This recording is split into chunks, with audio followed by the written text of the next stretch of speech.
Hola, muy buenos días para todos los que están viendo este video. Feliz sábado si es que lo están viendo en sábado. Yo soy Florencia del canal Clara y Transparente. En estas fechas, en algunos países está celebrándose el Día de Acción de Gracias. Pero, ¿qué es el Día de Acción de Gracias y qué relación tiene con nosotros los cristianos? Quizás hayan visto en alguna película, en algún dibujo o en alguna serie estas imágenes de los cristianos, de los peregrinos de aquella época, todos vestidos de negro, con unos cinturones así muy anchos acá, los hombres con unos sombreros enormes así muy altos, las mujeres vestidas algo así, muy serias. Bueno, en realidad el Día de Acción de Gracias cuenta un momento en el que unos cristianos que habían venido de Europa a refugiarse a Norteamérica estaban en un lugar en lo que hoy se conoce como Massachusetts en Estados Unidos y no tenían que comer, no tenían comida y algunos habían empezado a enfermar y a morir. Y entonces unos indígenas nativos de aquel lugar se acercaron y los ayudaron y no solamente les dieron comida, sino que les enseñaron a labrar la tierra para que pudieran producir sus propios alimentos. Y en conmemoración a ese día comenzaron a juntarse una vez al año para hacer una gran cena en conmemoración de la ayuda y de la unión que había habido entre estas personas. Entonces el Día de Acción de Gracias básicamente es un día de agradecimiento. ¿Pero qué hacían estos cristianos europeos en Norteamérica? ¿Para qué habían ido hasta allá? Bueno, lo cierto es que en Europa, especialmente en Inglaterra, estos cristianos no podían ejercer su fe libremente. De hecho, a principios del siglo XVII, el monarca de Inglaterra impulsó una ley que decía que los que no aceptaran la religión que impulsaba el Estado debían conformarse o ser expulsados del país o incluso peor. Entonces estos cristianos decidieron huir de aquel lugar. Primero fueron a Holanda y luego de allí emigraron a Norteamérica. Fue la libertad de conciencia, el deseo de una libertad de culto lo que los impulsó a hacer este viaje tan peligroso en el mar. Sin embargo, lastimosamente, una vez que ellos hubieron llegado a Norteamérica y ya hubieron fundado las bases de su comunidad, terminaron repitiendo algunas conductas que eran justamente las que los habían hecho huir de Europa. Fundaron un estado que iba ligado a una religión. Y no solamente eso, sino que era una religión obligatoria para todos los que vivieran allí, y aquellos que no la acataban eran perseguidos y castigados de distintas maneras. Había muchos que se oponían a estas ideas. En este contexto de personas que se oponían, destacan los nombres de Rogelio Williams, quien llegó 11 años después de haberse fundado la primera colonia en Norteamérica, ya que no había podido ir con el primer grupo de personas, y el pastor Juan Robinson. Ambos abogaban por un gobierno civil con libertad religiosa, es decir, un estado que estuviera totalmente separado de la religiosidad y que cada uno tuviera la libertad de elegir libremente qué culto practicar. Williams fue finalmente desterrado de las colonias por sus ideas. Terminaron de alguna forma repitiendo los peregrinos lo que habían hecho con ellos mismos y desterraron a aquel que pensaba distinto. Cuenta la historia que estuvo 14 semanas vagando por la nieve y lugares desérticos y que los cuervos lo alimentaban. Hasta que llegó a una tribu en donde lo recibieron y lo acogieron y él les enseñó el Evangelio. Luego de muchos traslados y peregrinaje, este hombre fundó su primera colonia, echó cimientos del primer estado moderno con libertad religiosa y fue en lo que hoy se conoce como el estado de Rhode Island. Cuando la noticia de un lugar de verdadera libertad religiosa llegó hasta los oídos de los cristianos en Europa y el resto de aquellos que estaban buscando un lugar así, la colonia y el lugar empezó a multiplicarse. Se llenó cada vez más de gente que escapaba del hambre, de la guerra, de la opresión. Llegó a ser el cimiento de lo que luego fue Estados Unidos y lo que es hoy por hoy. ¿Pero por qué hablamos de esto? En realidad, ¿por qué nos tiene que importar lo que pueda pasar o la historia de Estados Unidos? Yo por lo menos no vivo allá, seguramente quienes estén viendo este video tampoco, entonces ¿por qué hablar de esto?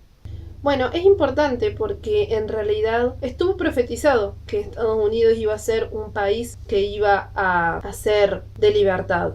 En Apocalipsis 12:6 habla de la iglesia de Dios como una mujer que está huyendo del dragón que la está persiguiendo. Y esta mujer se refugia en el desierto, es decir, en un lugar inhabitado donde iba a poder huir de sus perseguidores. Este desierto es Estados Unidos y sí, este desierto obviamente acogió a la iglesia, pero también está profetizado que Estados Unidos no va a ser por siempre este lugar de libertad. En Apocalipsis 13:11 dice: y tenía 2 cuernos semejantes a los de un cordero, pero hablaba como dragón.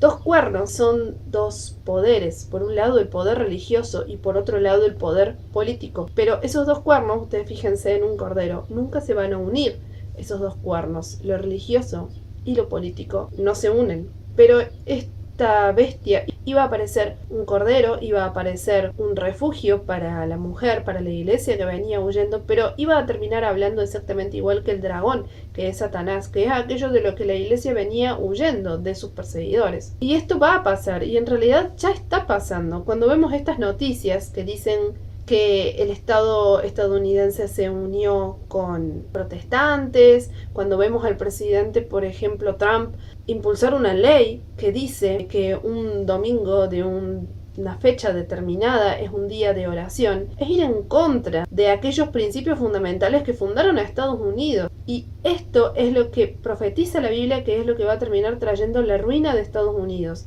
Que ellos olviden esta libertad religiosa que fue lo que los hizo grandes en su momento. Cristo nunca abogó por la obligatoriedad de cumplir, es decir, él como Dios podría haberlo hecho y nunca lo hizo. Él siempre abogó por el libre albedrío y la libertad de elegir lo que cada ser humano quiere hacer. Así que quería despedirme simplemente diciendo esto, que no olvidemos que la libertad de culto, la libertad religiosa, es un pilar que en realidad viene de Cristo y que como cristianos debemos defender y debemos estar alertas a aquellos acontecimientos políticos que puedan poner en peligro esta libertad religiosa. Bueno, no quería dejar de felicitar al canal por llegar a los 1000 suscriptores. La verdad que es un canal muy bueno, con un material impresionante y que se nota que conlleva un trabajo de fondo muy grande. La verdad que espero que pueda seguir creciendo cada vez más y que se pueda llegar cada vez a más personas con la palabra de Dios. Estoy súper agradecida de que me hayan convocado para un evento así. De verdad para mí es un honor. Felicitaciones de nuevo y que siga creciendo cada vez más. Ah, por cierto, casi me olvidaba. Si quieren saber más de la historia de la llegada de los peregrinos a Norteamérica, pueden leer el capítulo Estados Unidos, una tierra de libertad del libro El conflicto de los siglos, escrito por Elena G. de White. Les mando un abrazo a todos los que estén viendo este video. Feliz sábado si lo están viendo en sábado. Y bueno, nos vemos muy pronto, espero. Chao. No problema. Bueno, lo que yo les voy a hablar es un tema que tuve la oportunidad de presentarlo en un simposio hace algunos años atrás, que justamente era de libertad religiosa. Y hace 2 años atrás me invitó el Colegio de Abogados acá de la Universidad de Santo Tomás y volví a presentar el mismo tema en relación, digamos, a libertad religiosa. El tema se titula de Guillermo de Ockham a Lutero, una perspectiva para el tiempo del fin. Un poco como ambicioso el tema, pero bueno, vamos a tratar de desarrollarlo de la mejor manera. Bueno, ustedes saben que, bueno, yo creo que no sé si será muy conocido para ustedes Guillermo de Ockham. Guillermo de Ockham vivió en una época que se le denomina la baja y media edad media, ¿vale? La redundancia. Más o menos estamos hablando finales del siglo XIII, ya apuntando hacia el siglo XIV. Nació, ¿cierto?, allí en el estado de Ockham, al sur de Londres. No se sabe con exactitud la fecha, pero se cree que en el año 1290, 1293 habría nacido y habría muerto en el año 1347. Ahora, ¿por qué es importante Guillermo de Ockham? Guillermo de Ockham fue el que marcó un antes y un después en relación a lo que es la reforma. Nosotros siempre, cuando hablamos de la reforma protestante, creemos que esa es la reforma en realidad, pero la reforma en realidad comenzó mucho antes, justamente del siglo XII. Ya se comenzaron a ver ciertos autores, digamos, que comenzaron ya a tratar de hacer un cambio dentro de la Iglesia Católica Romana. Yo voy a mostrarle a ustedes cómo se produce esta génesis de alguna manera, a través de la idea. No se concretó materialmente, sino solamente a través de la idea. Lamentablemente esto de la libertad religiosa como tal se va, digamos, a lograr recién con los Estados Unidos de Norteamérica, la libertad religiosa total, ¿cierto? Antes solamente se escribían ciertos libros y se llevaba el laicismo, que se llama, que es la idea laica, ¿cierto? No religiosa, de la libertad religiosa, ¿cierto? Ahí está el libro El Leviatán de Hooke y otros libros que se fueron escribiendo en relación, digamos, a este tema, pero ya deja la idea más religiosa y se va más a la idea justamente laicista, digamos, del tema. Laguerre, que es digamos, geopolítico del siglo XX, del año 1943, él escribió una obra en relación a esto y él justamente desarrolló así en forma plena la idea de lo que yo voy a hablar hoy día. Entonces yo voy a hablar más o menos de un desarrollo en relación a cómo se va a producir en la idea o cómo hay un quiebre en relación a la Edad Media. Ustedes saben que la Edad Media, de alguna manera, nosotros tenemos que entender la cosmovisión. Cuando yo me refiero a cosmovisión, me refiero a cómo ellos miraban la realidad. Y cuando nosotros miramos cómo ellos miraban la realidad, entonces nosotros vamos a dar cuenta las ideas que ellos tenían. ¿Me entienden? Y eso es lo que nosotros vamos a discutir un poquito. En primer lugar, Guillermo de Ockham lo que hace es romper la fe de la razón. Ustedes saben que la mayoría de los escolásticos, ellos tenían ciertas premisas a través de la razón para construir todo su aparataje teológico. Eso se llama, de alguna manera, razones de fe, ¿cierto? O confesión de fe, que es la idea pensada a través de la razón de construir todos los puntos de fe. Y en ese contexto ellos fueron construyendo la existencia de Dios, la causalidad de Dios, solamente a través de la filosofía ellos fueron construyendo todo este aparataje. Entonces ellos llegaron a la conclusión, especialmente, digamos, la escolástica, llegó a la conclusión que sí se podía conocer y llegar a Dios a través de la razón. Ockham dice lo contrario, dice Ockham que la razón no puede entender las cuestiones de fe porque las cosas de fe son de fe. Y por tanto, él rompe esta unidad de fe y razón. Y entonces él dice que la fe se entiende a través de la fe y de la revelación de la Sagrada Escritura. Y la razón tiene su campo, está limitada, ¿cierto?, a la ciencia, a lo empírico. Y por tanto, Ockham fue el primero que tuvo el avance, digamos, de lo que significa las ciencias modernas como hoy día se entienden. Entonces él trabajó mucho, enfatizó lo empírico, o sea, todo lo que se puede palpar a través de los sentidos, ¿me entienden ustedes? La razón tiene su campo y la fe tiene su campo, y son dos campos separados. Y eso es muy importante para lo que vamos a ver a continuación. Yo creo que eso ustedes lo mantengan en su mente. La segunda cosa que hizo Guillermo de Ockham, ya vamos a ver un poco el papel.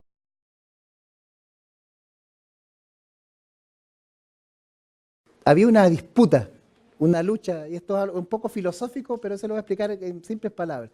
Una lucha entre los universales y Ockham era nominalista. ¿Qué significa universales? A Ockham se le ha denominado nominalista, pero también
humanidad, ¿me entiende? Que está antes, que es la idea de humanidad. Eso existe por sí mismo y es antes de poder definir al individuo. ¿Qué dice el nominalismo? Al revés, dice que Brian y Carlos, ¿cierto?, son individuos diferentes, únicos, y que no existe no nos unimos o no nos une la idea de humanidad, sino que cada uno es un individuo particular, ¿me hago entender? Y tiene una realidad propia, individual. ¿Qué significa eso? Significa que entonces, para hablar de humanidad, dice Ockham, solo sería en la mente el concepto, sería, ¿cierto?, la pluralidad que la mente usa para poder ordenar los conceptos, ¿verdad?, individuales. O sea, existe el individuo, pero la pluralidad en la mente es para ordenar y para poder contar la cantidad de individuos singulares que existen. Por tanto, sería un sonido, sería un concepto, pero no una esencia que existe por sí misma. Y eso, ¿cierto?, el singular, ¿cierto?, eso va a marcar finalmente la reforma de Lutero. Ya lo vamos a ver importante. ¿Y por qué les digo esto? Porque vamos a mirar acá en el PowerPoint que traje, si lo puede colocar. Vamos a mirar cuál es la cosmovisión de la Edad Media, cómo está conformada la Edad Media. Y esto es muy importante y ahí vamos a entender lo que yo le estoy explicando en este momento. Vamos a mirar. Avancemos parece que esa es de Moisés, me parece. No puedo hablar de este tema, porque no sé. En la otra PowerPoint, a ver si colocamos ahí para mostrar.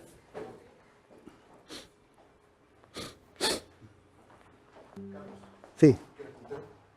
Bueno, gracias. Bueno, voy a usar la tecnología. Bueno, ahí está. Ábrala nomás, querido, grande, expándala, porque son hartas. Muy bien, avancemos un poco, por favor. Vamos a la primera diapositiva. Avancemos un poquito. ¿Se podrá avanzar? Ahí está. Muy bien, miren. Vamos a mirar cuál es la cosmovisión. Cosmovisión, como les digo yo, es cómo se mira la realidad, cómo se mira la realidad en su totalidad. ¿Me entienden ustedes? Eso significa cosmovisión. Entonces, miren, primero dice que se caracteriza por su carácter, ¿qué dice? Teocéntrico. Hacer de la afirmación de la fe en Dios el elemento central en el ordenamiento del mundo. Esto es muy importante. Los escolásticos, ¿qué pensaban? Pensaban que todo estaba definido. ¿Quién es el que definía todo? Dios definía el orden de todas las cosas. O sea, la teología es la que explicaba toda la realidad, la totalidad de la realidad. Tanto la realidad de la fe espiritual como la verdad material de este mundo. ¿Me hago entender? No hay división entre ambas cosas. Es una explicación totalitaria del mundo. Completa, no hay separación. Yo les voy a poner un ejemplo. La filosofía antes lo explicaba todo. Luego la teología, pero después en el siglo XIX se separaban por ciencias. Nació la antropología, la sociología, la psicología, que derivan de la filosofía y de la teología. ¿Me entienden ustedes? Como ciencias, digamos, individuales. Acá pasa lo mismo, acá es una totalidad, una explicación totalitaria. Es teocéntrica porque está dada en Dios. Y ahí está el ordenamiento del mundo, es teológico. Dios es como una jerarquía, una pirámide jerárquica, ¿cierto? A la cabeza está Dios. Luego, nosotros vemos, dice, las cosas ocupan el lugar que su relación de referencia con Dios confiere. Y esta forma adquiere sentido, dice, y valor. Por tanto, es un mundo, ¿de qué forma? Jerarquizado. El mundo terrenal, luego dice, humano, concreto, adquiere su real significado fuera de sí. Luego dice, si me ayuda un poco, plano, dice, trascendental, constituido, dice, por la fe. Es lo mismo que le estoy explicando yo. O sea, el mundo toma sentido, es una jerarquía. Por ejemplo, si está Dios, Dios tiene representantes acá. La jerarquía eclesiástica. De la jerarquía eclesiástica vienen los monarcas, después vienen, ¿cierto?, los artesanos y viene después el pueblo, ¿cierto?, los campesinos. Por tanto, si tú naciste campesino, la jerarquía dice que tú tienes que morir campesino. O sea, no puedes salir de eso, no puedes llegar a ser príncipe, no puedes llegar a ser clérigo, no. Tú vas a ser campesino. Y ese es tu lugar. Por eso que habla de un ordenamiento en el mundo. Ya está determinado. ¿Me hago entender? No es espontáneo. No es que tú decidas hacer o cual cosa. No. Tú ya estás determinado. Ya está todo jerarquizado, está todo ordenado por Dios y tú tienes que cumplir tu parte. Entonces, acá es el todo, ¿cierto?, completo, que se explica la totalidad, y las partes están sometidas a ese todo. En este caso, Dios ya reguló, ya hizo, y Dios ya determinó cómo tiene que ser, y no se puede romper ese esquema. ¿Me hago entender lo que les quiero decir? Bueno, vamos a avanzar. Avancemos con la otra transparencia. Avancemos. Bueno, la capacidad de hacer comprensible este mundo concreto descansa en la afirmación de la fe. Por tanto, a una verdad, dice, revelada. Para el pensamiento medieval, lo verdadero y lo bueno, el conocimiento y la ética representan una unidad, o sea, no hay separación. la sociedad medieval es netamente, dice, estamentaria, de muy escasa movilidad, dice, social. Los lugares que los hombres en la estructura están definidos desde antes de su nacimiento, ¿se dan cuenta? Y en concordancia con el orden natural, dice, de las cosas. Es una sociedad marcadamente estática, dice, recelosa, dice, del cambio. O sea, la sociedad, digamos, en este sentido medieval, no hay cambio, está todo claro, y no se puede mover, no puede haber cambio, porque si no afecta a la jerarquía, o sea, afectaría, como bien lo mostraba Santo Tomás de Aquino. Santo Tomás de Aquino, ¿cierto?, tiene un texto que escribió que se llama De Regno, y en ese texto de Regno él establece, basado en la idea de la república, ¿cierto?, de Platón, él plantea, ¿cierto?, ustedes saben que los griegos, en el oikos es la casa, en el orden griego, en la casa el que mandaba la casa era el padre de familia, la mujer se había sometido y estaban los esclavos, entonces el hombre podía hacer y deshacer con eso. Entonces, y después estaba dividida la sociedad griega no solo en el oikos, que era la casa, sino también en la vida pública, ¿cierto?, que ellos tenían. Entonces, Platón desarrolló una idea de que el oikos, la casa, ¿cierto?, sería una especie de monarquía, donde el hombre es el que toma las decisiones. Y esa idea, ¿cierto?, en los griegos hablaban que la democracia era el peor sistema que podría haber, porque nunca se ponían de acuerdo, porque eran muchos que opinaban y nunca había un acuerdo. Lo mejor, decía Platón, y después lo rescata Santo Tomás de Aquino en el texto de Regno, que es un texto político, lo mejor, dice, es la monarquía, o sea, que uno solamente gobierne y uno tome las decisiones por los otros, para que haya un orden real y verdadero. Y eso, dice Santo Tomás de Aquino, es algo divino, ¿se dan cuenta? Pero acá, ¿cierto?, presenta esta estructura, una estructura cerrada, que odia de alguna manera el cambio, no quiere cambio, sino quiere, digamos, no puede haber un movimiento porque ya está todo, es un determinismo, ¿cierto?, de lo cual tú naces así y mueres de esa manera. Avancemos, por favor, rápidamente, avancemos. Bueno, vamos a hablar un poquito acá. Ustedes saben que hay una teoría dentro de lo que estoy hablando que se llama el poder espiritual y el poder temporal, ¿no es así? En este caso el poder espiritual sería dado por el poder religioso, ¿cierto? Y el poder temporal sería el Estado, los príncipes, los reyes, ¿no es así? Y ustedes saben que este tema es, digamos, en el contexto del siglo IV en adelante, la Iglesia y el Estado estaban unidos, ¿no es así? Y entonces, y se habla de la teoría de las dos espadas, o sea que el poder religioso del papado, el catolicismo romano, creyó que no solamente Dios había asignado al poder espiritual, sino que también ellos estaban sobre el poder temporal, en este caso el papado, ¿cierto? Eso se llama algo así como hiero, es una palabra que tiene que ver con que el sacerdote, ¿cierto?, es, digamos, está sobre, digamos, el príncipe. Es una teoría de la Edad Media. Y esa teoría, ¿cierto?, el papado se creía que tenía derechos no solamente al poder espiritual, sino también poder político. Entonces Ockham va a rebatir esta idea. Ockham reconoce la idea petrina, o sea, de que Pedro tiene las llaves y que es una monarquía, pero que esa monarquía, dice Guillermo de Ockham, está limitada solamente al poder espiritual, no al poder temporal, que sería, digamos, lo que yo estoy mencionando del Estado como tal, como poder político. ¿Me hago entender? Esa es más o menos la idea. Miren ahora, dice, vamos a hablar del poder papal sobre el poder temporal, para que entiendan la génesis de la evolución de esto. Atrás, por favor, no todavía, atrás, eso.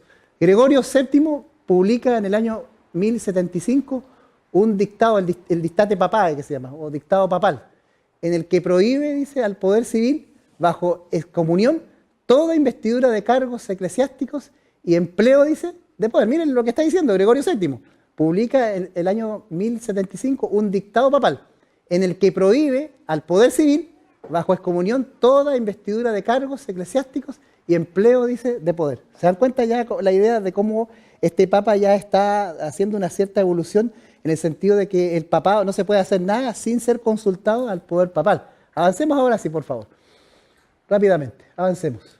Bueno, ejemplo de este poder está en el hecho de que Enrique III había nombrado varios antipapas.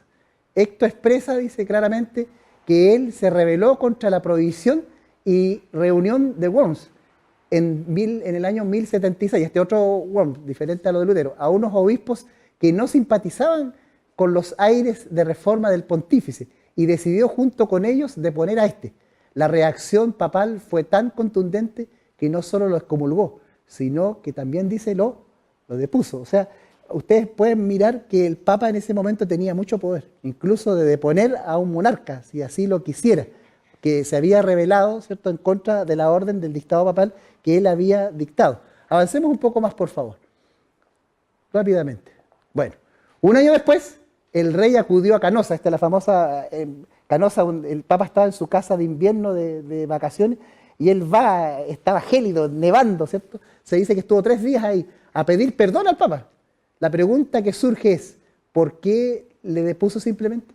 La respuesta está a la vista, porque el poder espiritual, representado por la Iglesia, que tiene como cabeza al Papa, está sobre el rey o poder temporal, ya que el Papa, como sucesor de Pedro, se le ha dado las llaves del poder del cielo.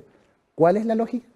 Bueno, si tienes las llaves del cielo, ha de tener el de la tierra. Por tanto, la tesis de Romanos 13, del 2 al 7, queda sustituida por otra teoría que es contraria al espíritu, dice, de este.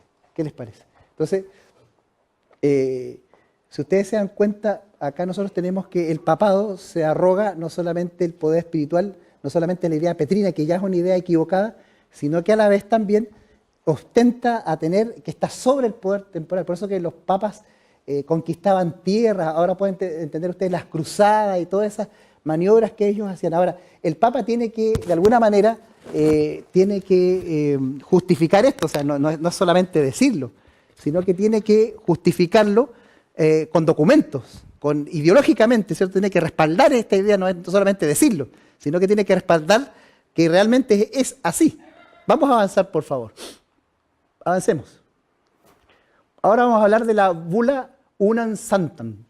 Es considerada la mayor exponente de la doctrina de la plenitud del poder papal, publicada el 19 de noviembre del año 1302. Hay una sola iglesia católica romana y santa. Sin ella no hay salvación. Hay 2 espadas. Acá viene la teoría de las 2 espadas. Lucas 22:38. La temporal y espiritual. Pero la espada espiritual, dice, ¿qué dice ahí? Es superior a la temporal.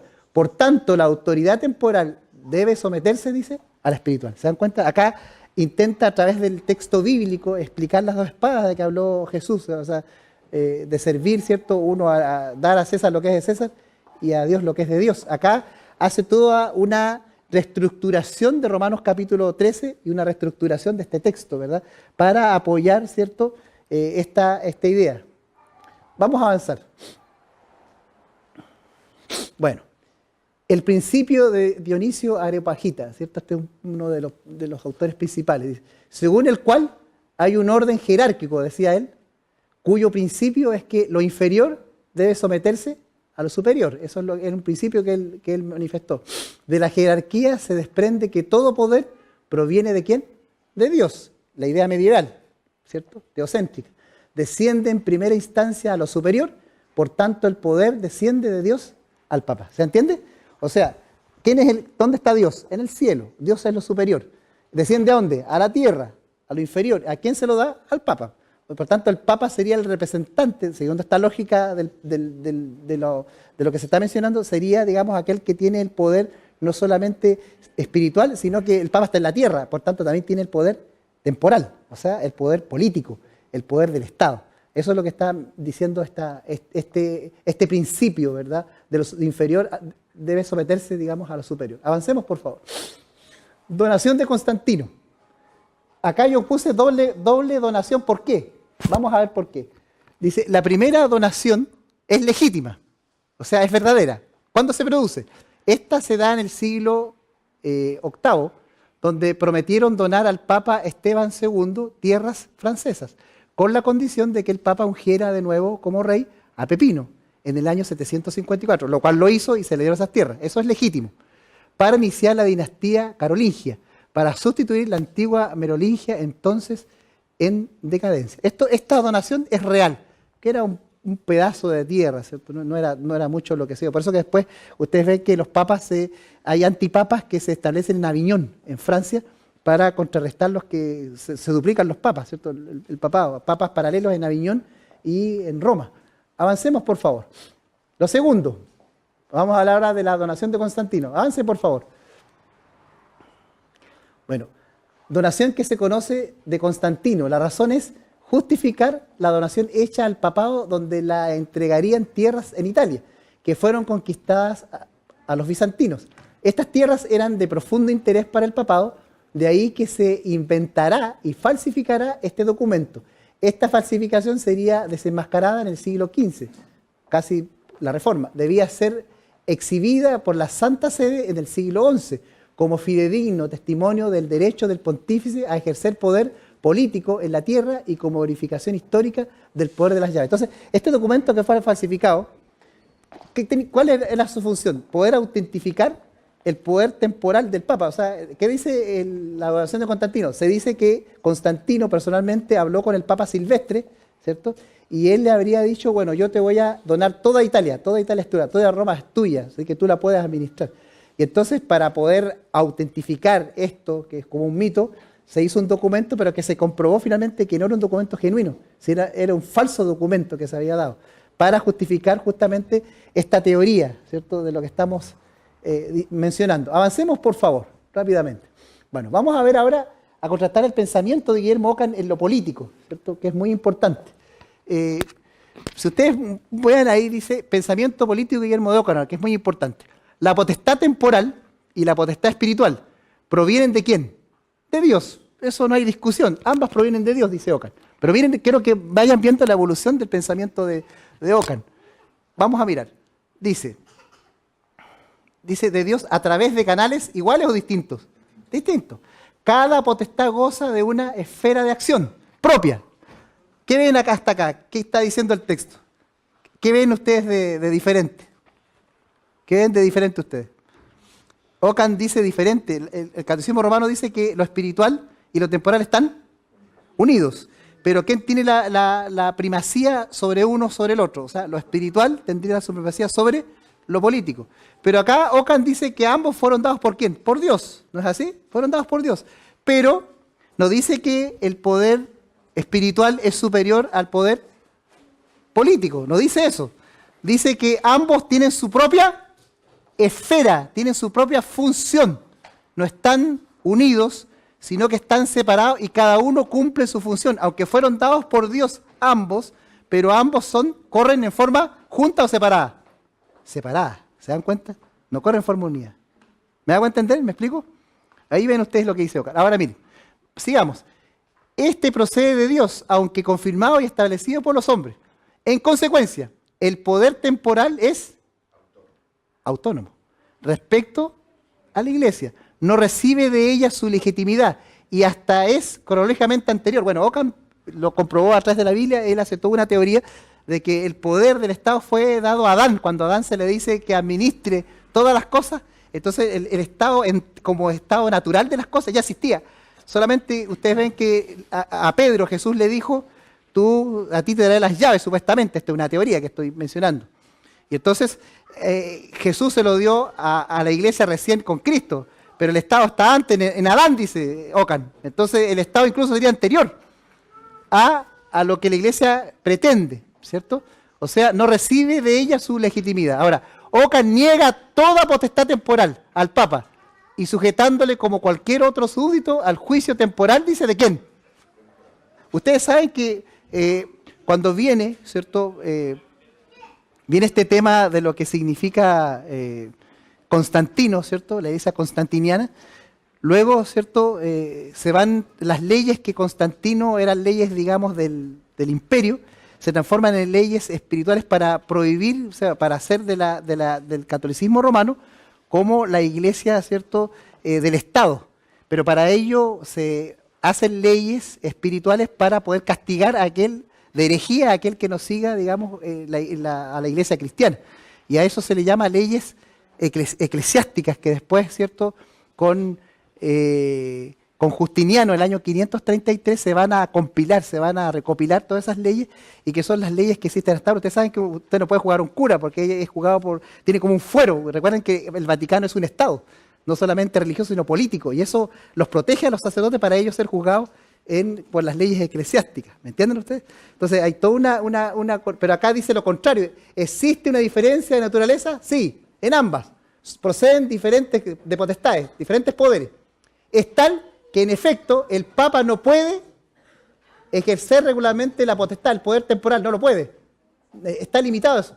Por tanto, según el derecho divino, solo le corresponde la potestad espiritual exenta, dice, de coerción. O sea, el Papa no puede usar la fuerza. Ustedes saben que la violación de la libertad religiosa justamente se produce cuando la Iglesia se reúne con el Estado. ¿Por qué? Porque la Iglesia, para poder imponer su ideología, aunque pueda ser correcta, imponerla, no puede hacerlo tal vez por el poder del Espíritu Santo, que es lo que corresponde, sino que ahora usaría el instrumento del Estado para coerción, es oprimir, es obligar por la fuerza para que esa persona se someta. Eso es lo que está diciendo. Ockham dice que no puede hacerlo. ¿Me entienden ustedes? Avancemos, por favor. Ahora, Ockham afirma que tanto Cristo como los apóstoles estuvieron sujetos al emperador, cuanto más el Papa. El Papa puede intervenir en lo secular cuando éste no cumple su función de impartir justicia o por suplencia, concesión o costumbre. Mire qué interesante la teoría política de Ockham. Dice que por 3 razones. ¿Cuándo puede el Papa intervenir para hacer justicia? ¿Cuándo? Dice. Hay 3 razones. ¿Cuáles son? Dice. Primero, cuando el emperador no hace justicia. No hace justicia. Segundo, ¿qué más dice? Por suplencia, o sea, cuando se enferma o el emperador cede, lo puede hacer. Y tercero, por concesión, dice, costumbre. ¿Qué significa concesión o costumbre? Significa que el mismo emperador le conceda, ¿cierto?, por respeto, para que le ayude a hacer justicia. Son las 3 razones que da, pero no puede impartirla por sí mismo. No le es dado. Avancemos, por favor. Avancemos un poquito más. Bueno, la potestad espiritual consiste no en el dominio como poder coactivo, sino la exhortación a vivir conforme a la vida, dice, evangélica. Las obligaciones religiosas son adquiridas por los cristianos por su propia voluntad, mientras el súbdito civil, en virtud al bien común, miren qué interesante, debe estar sujeto a las leyes, quiera o no, carácter coactivo del poder secular. ¿Qué les parece? Miren qué interesante. En el caso del Papa dice, no puede obligar a las personas a lo religioso, no puede obligarlas. Dice que solamente lo puede persuadir por el poder del Evangelio. Pero en el caso, dice, de el Estado es coactivo, o sea, puede imponer por la fuerza, o sea, las leyes civiles deben ser obedecidas a razón del poder secular. O sea, el poder secular tiene la facultad para obligarte a obedecer las leyes o castigarte si no las obedeces. La Iglesia dice que no puede hacerlo. Avancemos, por favor, rápidamente. Brevioloquium sobre el gobierno tiránico del Papa. Este es un escrito de Guillermo de Ockham, que fue traducido hace algunos años, estaba en latín, pero se tradujo al inglés. Miren ahora, el Papa perdió el rumbo. En vez de servir, quiere ser servido. En vez de predicar la paz, se habría convertido en un centro de guerra. El poder otorgado a Pedro ha sido desvirtuado y extraviado por algunos de los hombres que le siguieron. El mandato del papado destaca más por su tiranía e ignominia, contrariando la libertad evangélica y el derecho natural. ¿Qué les parece? ¿Se dan cuenta? Él se levanta. Ahora, no se olviden que Guillermo de Ockham era de la orden franciscana. Y en el año 1329, hubo una revuelta, ¿cierto?, donde se enfrentaron los franciscanos con los dominicos. Hay una película, ¿cierto?, que está basada en el libro, digamos, de este italiano Umberto Eco, ¿cierto?, que se llama En el nombre de la rosa, es un libro de este simiótico, ¿cierto?, italiano, donde ahí se muestra esta lucha entre los dominicos, ¿cierto?, que eran de la facción de Santo Tomás de Aquino, y los franciscanos que eran nominalistas, ¿cierto? Ya lo expliqué ese concepto. Y entonces, bajo esa perspectiva, ¿cierto?, nosotros vemos acá que hubo una disputa por la pobreza, ¿cierto? Digamos, el director de la orden, Cesena, ¿cierto?, él se rebeló contra el papado, ¿cierto?, diciendo que el papa tenía que vivir la pobreza. ¿Cómo podía vivir? Tenía mucha plata, oro, ¿cierto?, si Jesús era pobre. Y algunos franciscanos también se dividieron. Algunos franciscanos decían que sí podían tener algunos bienes materiales los franciscanos para poder sobrevivir. Otros extremos, como Miguel de Cesena, decían no, el franciscano, ¿cierto?, tiene que vivir voto de pobreza y tiene que mendigar para poder conseguir alimento, o sea, debe vivir en la pobreza extrema. Y ahí estaba esa disputa, y en esa relación está este documento que estoy presentando. Vamos a avanzar un poco más, a ver si avanzamos un poquito más. Bueno, todos los hombres tienen derecho a participar de la confección de leyes. ¿Se dan cuenta que ya está hablando de una idea más comunitaria, más representativa, más democrática, puesto que ellas representan a todos los hombres, pero pueden delegar esta responsabilidad a ciertos hombres como a príncipes, pero hacerlo solo ceden, poseen, que poseen. ¿Qué significa esto? Significa que esto es un concepto más o menos democrático. Ustedes ven que Rousseau más o menos comentó en el tiempo de la Revolución Francesa, ¿cierto? Rousseau habló un poco acerca de esto en el libro El Compromiso, donde cada uno hace un compromiso, ¿cierto? Uno delega la función al líder para que lo represente al todo. ¿Se dan cuenta que acá está incluido el concepto de singular? En el concepto católico era una monarquía, la monarquía era absoluta, y ahí viene la idea, se está metiendo en este momento la idea conciliar. Junto con Guillermo de Ockham había otro pensador también que tenía casi las mismas ideas de Guillermo de Ockham, que era Marsilio de Padua, ¿cierto?, que escribió un libro en relación a esto, ¿cierto? Ellos querían que hubiera algo más conciliar, que no fuera una monarquía absoluta, sino que hubiera, ¿cierto?, como una democracia representativa, que se pudiese discutir ciertos aspectos religiosos y también en relación al pueblo. Avancemos un poco más, por favor. Ockham y la pobreza, ya lo comenté. Ockham defendió el principio de la pobreza. El Papa León XXII, a quien él atacó, rebatió esta postura. Para Ockham existen tres derechos. ¿Cuál es el derecho que existe? Primero, el derecho de uso. ¿Qué significa el derecho de uso? Irrenunciable y dado por Dios. El uso por derecho, poder que se tiene de algo. O sea, ahora está hablando de algo material.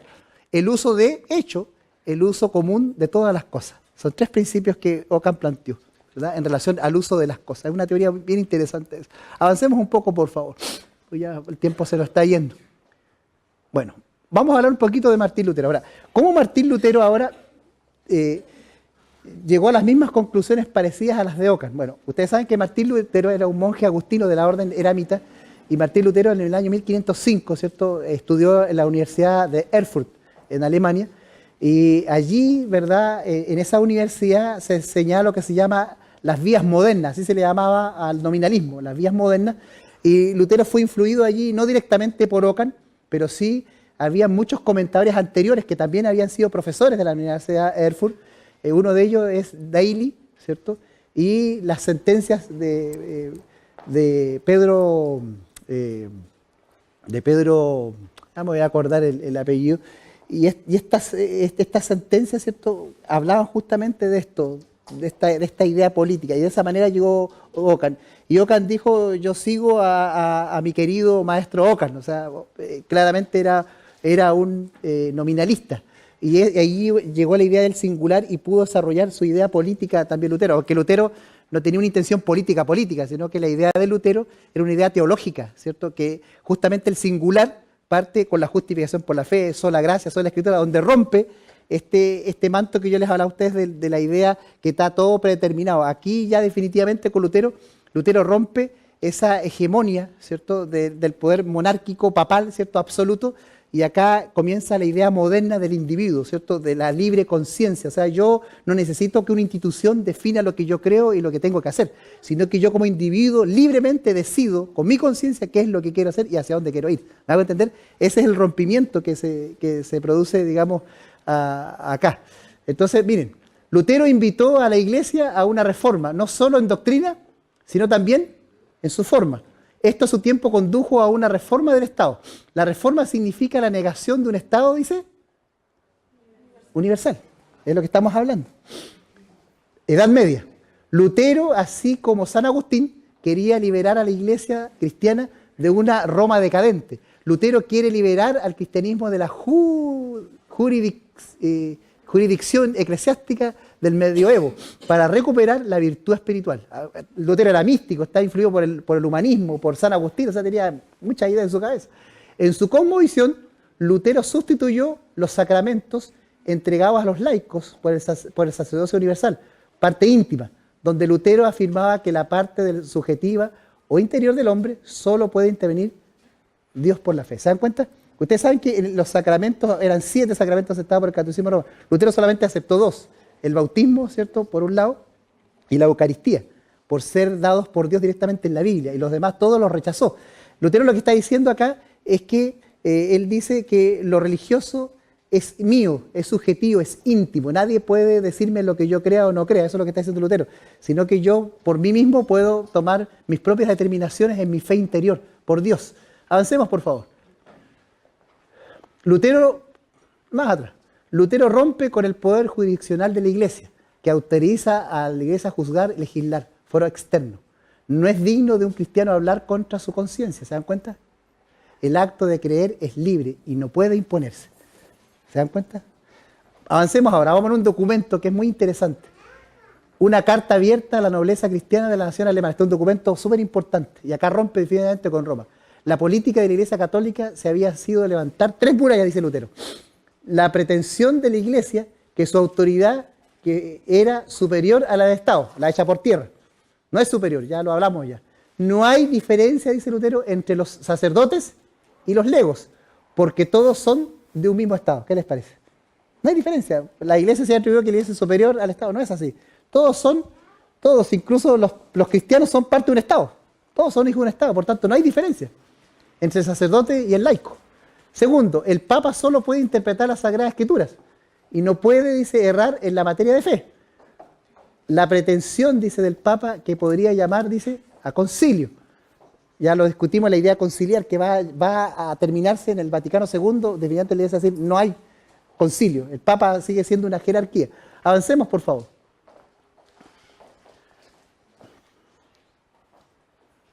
Hay una transparencia más. ¿Eso es todo lo que hay? Ok.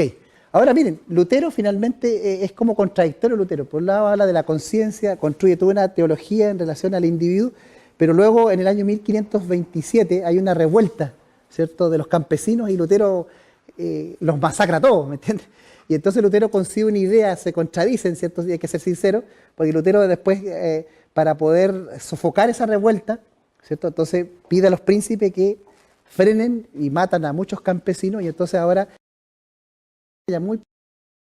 la iglesia luterana se alía con el Estado, ¿cierto? O sea, el Estado es el que determina a los, en este caso, los sacerdotes, y se crea todo un círculo, ¿cierto?, de una estructura que era muy parecida a lo que él estaba rebatiendo. O sea, Lutero tenía ciertas contradicciones, pero dentro de eso, de la idea, el protestantismo, en cierta medida, dentro de lo que podía, digamos, avanzó, ¿cierto? Para concluir, la conclusión final, ¿cuál es? Es que nosotros vemos que las ideas primigenias, las primeras ideas nacen con Guillermo de Ockham, en varios documentos. Vimos la génesis de cómo a través de ciertos documentos papales ellos se atribuían los dos poderes, pero vemos que Ockham rebate esta idea. Cuando llega la Reforma con Lutero, Lutero tiene la misma idea, de que la Iglesia no puede imponerse en las cosas de la conciencia, en las cosas individuales, que ambos poderes son separados, no están unidos, ¿cierto? Entonces ahí ya esta idea marca un antes y un después en relación, digamos, a esto. Ahora, ¿qué es lo que determina finalmente esto? Y con esto quisiera concluir, es en el año 1529 viene el Concilio de Espira. Y en el Concilio de Espira, ¿cierto?, dirigido por el emperador Carlos V, él de alguna manera lo cita para resolver este asunto. Entonces van los que están a favor de Lutero y los príncipes que están a favor del catolicismo romano, de la continuidad. Entonces el príncipe llega a una decisión. Tal es el príncipe, tal es la religión. Y además dice, todos los estados, digamos, que sean católicos no pueden entrar los luteranos. Y al revés, en los estados donde están los luteranos sí pueden intervenir los católicos. Y ahí entonces la minoría protesta, ¿cierto?, en relación a esta injusticia, y entonces se acuña la palabra finalmente protestante, ¿no es así? Y entonces ahí nosotros podemos ver que de alguna manera no había un respeto en relación, todavía el catecismo romano se negaba, digamos, a imponer, pero el documento central es justamente este, ¿cierto?, una carta abierta a la nobleza cristiana de la nación alemana, donde echa por tierra, ¿cierto?, las pretensiones del poder papal, las pretensiones de poder universal. Se rompe la idea medieval de que todo está jerarquizado, ¿cierto?, y el que nace de esa manera nace así y tiene que ir. No, acá Lutero dice, cada cual es libre de optar su propio camino, incluso en las materias de fe. Entonces ahí tenemos las ideas primeras en relación a la fe. ¿Y por qué le puse una perspectiva para el tiempo del fin? Porque sin duda alguna, toda esta génesis que se va produciendo va a desencadenar finalmente en las ideas que finalmente van a tener los primeros padres de Estados Unidos. Recuerden ustedes que Europa se encarnizó una lucha tremenda entre católicos y protestantes. Los protestantes igual mataron muchos católicos y católicos también, hasta que se llega a una tregua con lo que es el Edicto de Nantes del año 1598, ¿cierto? Ahí no era libertad, era una tolerancia, ¿cierto? Pero que luego se va a revocar otra vez. Entonces solamente la libertad religiosa como tal, solamente se va a lograr finalmente con Estados Unidos de Norteamérica. Bueno, eso es más o menos lo que queríamos presentarle para que ustedes tengan una idea global de lo que significa, digamos, esto. Dios les bendiga.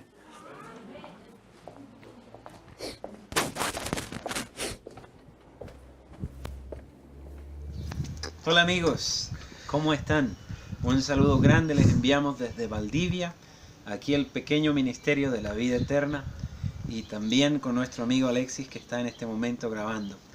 Le mandamos un saludo grande, también especialmente hablando hoy acerca de la libertad religiosa.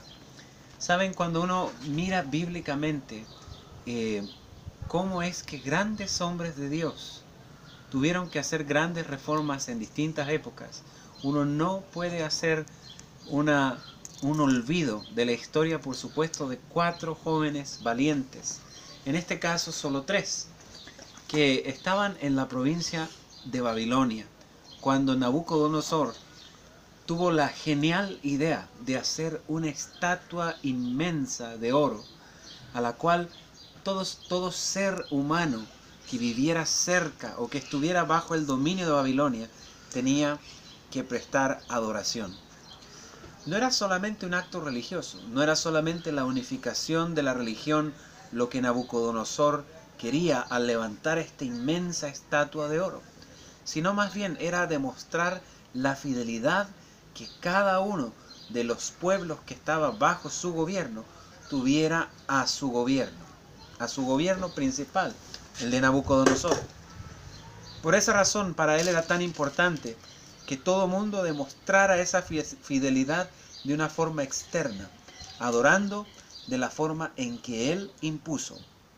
Dice, por ejemplo, aquí en Daniel capítulo 3, dice en el versículo 4, y el pregonero anunciaba en alta voz, mándese a vosotros, oh pueblos, naciones y lenguas, que al oír el son de la bocina y de la flauta y del tamboril, el arpa, el salterio y la zampoña y de todo instrumento de música, que os postréis y adoréis la estatua de oro que el rey Nabucodonosor ha levantado.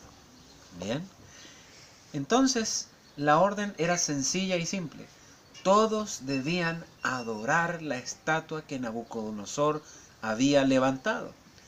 Era una orden además obligatoria, porque de no obedecerla, entonces estos jóvenes y cualquier joven que estuviera en ese reino, cualquier habitante de ese reino, iba a ser arrojado en el horno de fuego.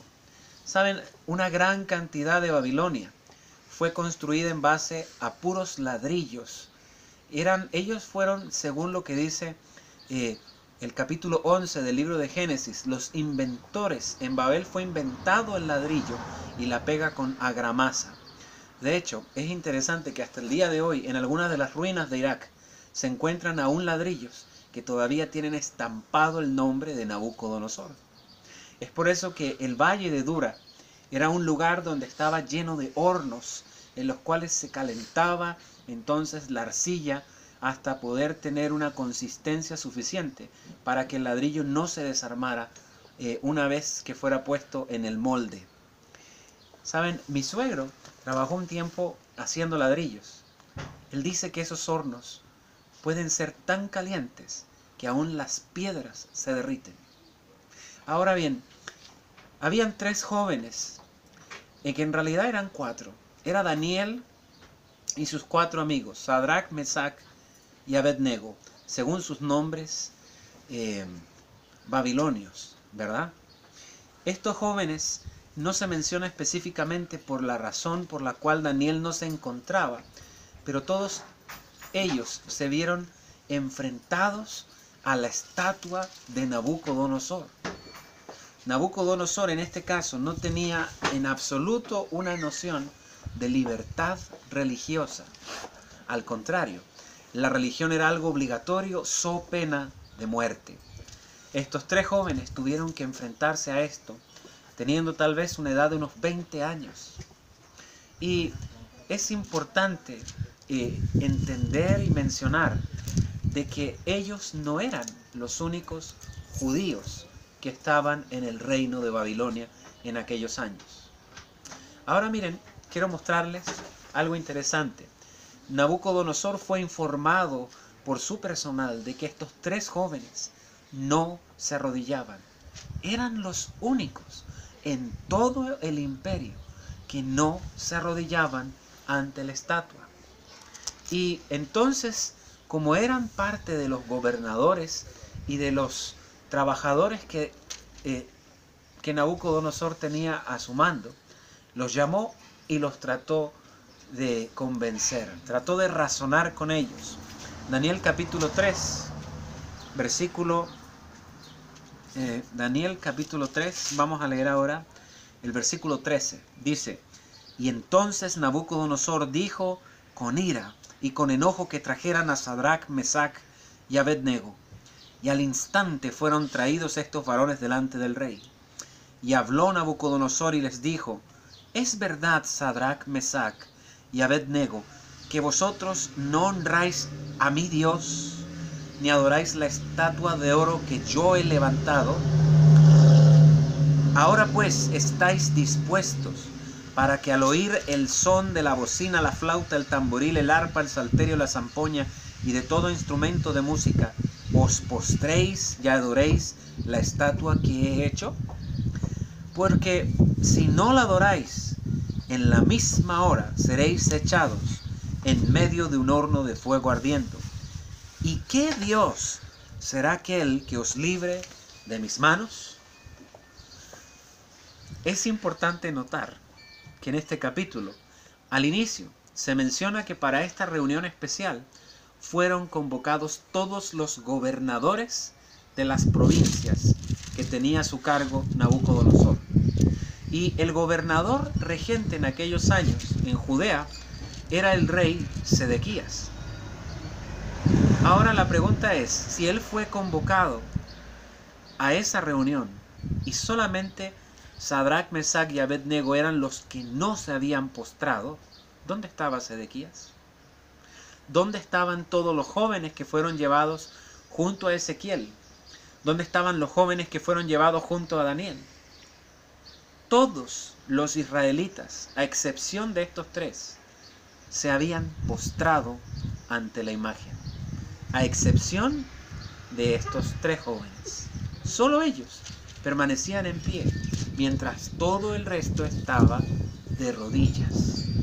Ahora fíjense la respuesta que le dan estos jóvenes a Nabucodonosor. He aquí nuestro Dios, a quien servimos. Él puede librarnos del horno de fuego, y de tu mano, oh rey, nos librará. Y si no, sabe, oh Dios, y sabe tú, oh rey, que no serviremos a tus dioses, ni tampoco adoraremos a la estatua de oro que has levantado. Aún a riesgo de perder su vida, estos valientes jóvenes llegaron y dijeron: nuestro Dios puede librarnos. Y no pretendieron tampoco que Dios les iba a librar. Ellos sabían que Dios es soberano, y a quien quiere salva, y a quien quiere le deja. Entonces dieron la oportunidad. Tal vez es posible que muramos, pero aún así no serviremos a tus dioses. En la Biblia, en Éxodo capítulo 20, aparece el segundo mandamiento que dice: no te harás imagen ni ninguna semejanza de lo que esté arriba en el cielo, ni en la tierra, ni debajo de la tierra, ni en el mar. Ellos temían a esa ley mucho más que a cualquier ley de los hombres. Esta hermosa historia que aparece aquí nos refleja una realidad. Los hijos de Dios de todas las épocas se han visto enfrentados a los poderes civiles y religiosos. Y mientras se va avecinando el tiempo del fin, cada vez tú, joven, y yo, todos nosotros, nos vamos a ver enfrentados nuevamente al mismo desafío que tuvieron estos tres jóvenes. Tú y yo conocemos el desenlace de la historia. Fueron arrojados los tres al horno de fuego ardiente, mas no se quemó ni aun el cabello de la cabeza de ellos. Porque el ángel de Jehová acampa alrededor de los que le temen y los defiende. Y el ángel de Jehová se metió en el horno junto con ellos y les salvó. Por esa razón, tenemos dentro de nuestra fe esta historia que nos insta a seguir. En este tiempo, cristianos de diferentes lugares están siendo amenazados por distintos peligros que existen en estos últimos días. Conozco hermanos que están viviendo en países en que la persecución todavía existe. Conozco hermanos que durante años en la clandestinidad tuvieron que ocultarse de las guerrillas allá en lejanías. Son las personas más fervorosas que haya conocido en toda mi vida, pero han pasado por el fuego de la persecución. En los países como el nuestro, que está tratando de imitar el modelo europeo, la persecución viene de una forma diferente. Ya no tiene que ver tanto con que uno crea o no crea. El asunto es que, por ejemplo, muchos niños están siendo obligados a recibir instrucción que tiene una tendencia homosexual o una tendencia más liberal acerca del cuerpo, acerca de la sexualidad. Hay personas que han sido demandadas en este país simplemente por aplicar disciplina a sus hijos. De esa forma, en este momento, poco a poco empieza a verse restringida la libertad de expresión y de religión en nuestros días. Hace un poco de tiempo atrás, tal vez 2 semanas, el secretario de la ONU dijo unas palabras bien interesantes. Dijo que todas las religiones que no aceptaran la identidad de género o la igualdad de género eran religiones sectarias, fundamentalistas. No sé si recuerdan el tiempo de las Torres Gemelas. En el tiempo de las Torres Gemelas se le dijo a Osama Bin Laden que él era un fundamentalista y que un fundamentalista era prácticamente lo mismo que ser un terrorista. Pues en ese tiempo se hizo creer eso en la mente de la gente.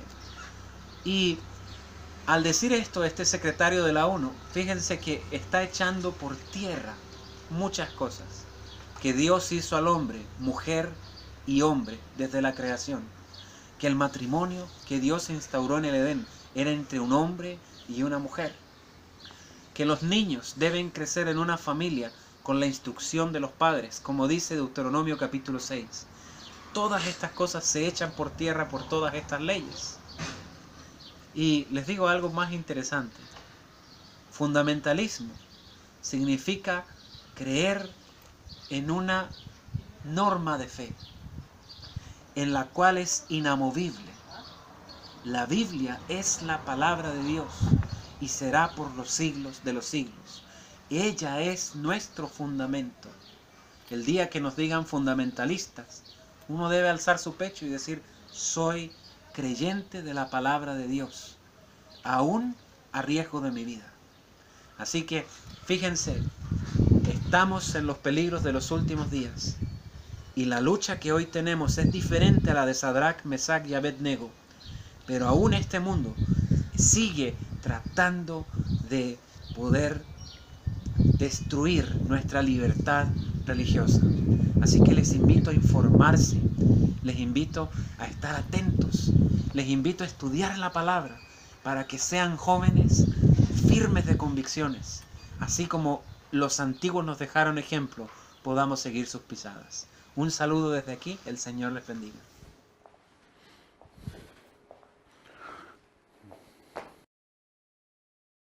Por favor, Jerry.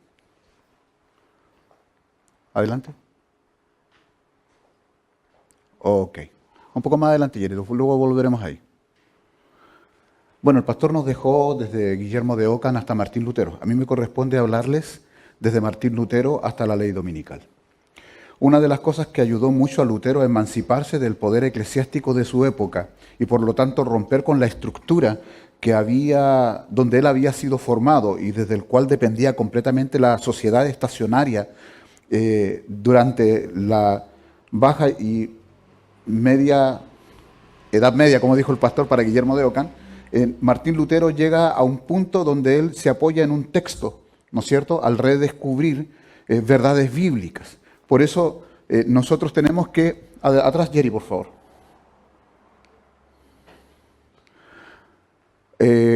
Donald Schiller, en Introducción a Comentario a Gálatas de Martín Lutero, él escribe lo siguiente acerca de la actividad reformadora de Martín Lutero, que gracias a la reforma protestante del siglo XVI, nosotros hoy en día disfrutamos de libertad, ¿no es cierto?, religiosa y civil.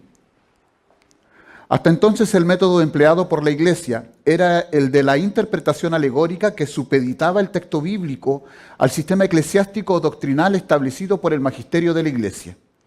El principio hermenéutico de Lutero invierte esta relación y parte del presupuesto que Dios se revela en la Escritura y no en la estructura eclesial, confiriendo a la Escritura una autoridad incontestable. De mero objeto, el texto bíblico se transforma en sujeto y la Biblia, que antes estaba sometida al sistema doctrinal, pasa ahora a socavar sus fundamentos. Dicho en palabras sencillas, es decir, antes la Iglesia católica decidía cómo debía ser entendido el texto y por lo tanto su interpretación la aplicaba a las personas que estaban ubicados en los diferentes estratos sociales. Recuerden que eran estacionarios, pero al encontrar Lutero y acercarse al texto de una forma distinta, dice, antes la Iglesia decidía cómo debía ser entendido el texto, pero ahora el texto se torna en juez del sistema eclesiástico y saca a luz con su condición real.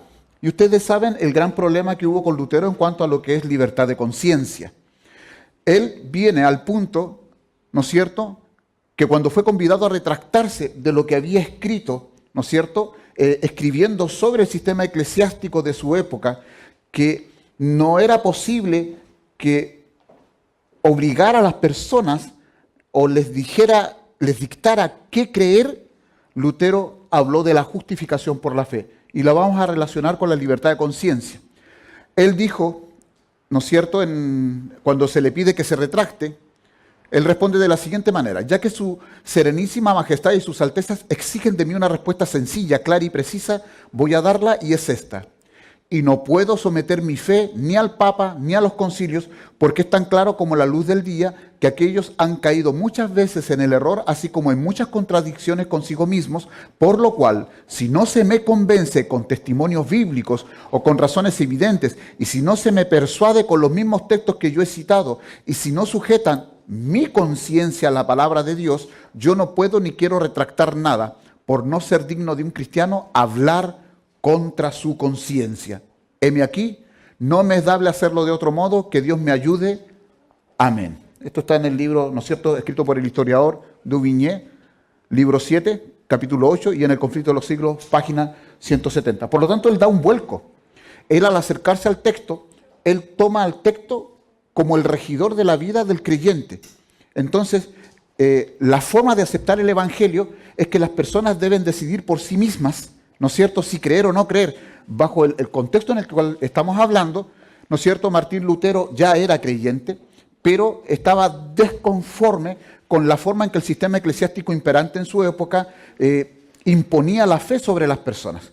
En esto, viendo él las contradicciones que habían entre lo que leía en el texto y lo que veía en el sistema eclesiástico de las personas que lo componían, él, ¿no es cierto?, se queda en la decisión, en los dos caminos que él tiene para poder tomar. Él, ¿no es cierto?, decide abrazar solamente el texto bíblico como regla y norma de fe y conducta. O quiere decir que él, con su libertad de conciencia, ¿no es cierto?, decidió por Dios, pero revelado en su palabra. Adelante, Jerry, pásame a la otra diapositiva.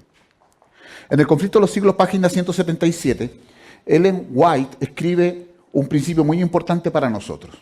La influencia de este solo hombre, que se atrevió a pensar y a obrar por sí mismo en materia de religión, iba a afectar a la iglesia y al mundo no solo en aquellos días, sino en todas las generaciones futuras. Su fidelidad y su firmeza fortalecerían la resolución de todos aquellos que, a través de los tiempos, pasarían por una experiencia semejante. Quiere decir, las personas que viven por la palabra de Dios, que experimentan el poder de la palabra de Dios, que viven de acuerdo a sus convicciones más profundas del bien hacer, del predicar el Evangelio y de experimentar la vida vivificante de Cristo, ¿no es cierto?, en su propio corazón, que es muy distinto a querer imponerle a las personas un sistema con ceremonias que están carentes de gracia, ¿no es cierto?, absolutamente, y sin embargo, ¿no es cierto?, se someten esclavizándose. De hecho, Lutero después iba a escribir un libro, un artículo que se llama La cautividad babilónica de la iglesia.